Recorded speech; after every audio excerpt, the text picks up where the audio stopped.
Bizə bəxş olunan ən böyük nemət hansıdır? Qəzəbdir, şəhvətdir və yaxud da ağıl qüvvəsidir. İnsan bir öz-özlüyündə fikirləşər ki, Allah təbarək və təala mənə ən böyük ruzini, ən böyük nemətini hansı qüvvə olaraq verib?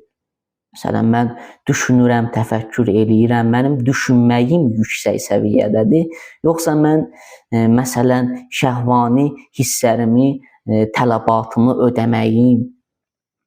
Baxın, əgər maddi bir, yəni məsələləri biz istifadə eləyərək düşünsək, bəli, şəhvani hisslərdir, qəzəb hissləridir və yaxud da başqa hisslərdir ki, maddi hisslərdən hesab olunur. Bunlar bəli, insan üçün ən böyük nemət hesab oluna bilər.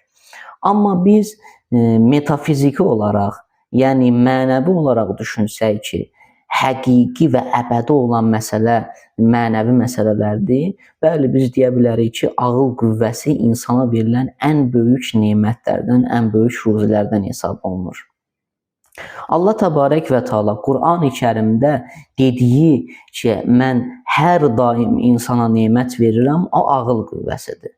Allah təbarək və təala onu ruzi olaraq bizə verir. Hər bir insana vermir. Hər bir insana bunu əbədi olaraq vermir ki, insan ağıl qüvvəsi ilə düşünə, təfəkkür eləyə, əməl eləyə. Bu, seçilmiş insanlara verilir ki, o seçilmiş insanlar da özlərində əks elətdirir. Niyə Peyğəmbər bizim üçün nümunədir? Niyə Peyğəmbər bizə gözəl nümunə, üsvətun həsənədir bizlər üçün? Çünki Peyğəmbər sallallahu əleyhi ağılla, düşüncə ilə, təfəkkürlə hərəkət eləyirdi. İslamı düşüncə ilə, pak bir düşüncə ilə bütün bəşəriyyət üçün yaydı.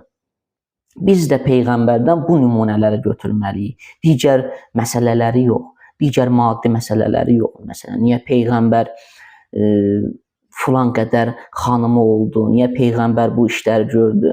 Peyğəmbəri Allah təbarək və təala bizlər üçün göndərib ki, onun təfəkkür və düşüncəsindən istifadə eləyək.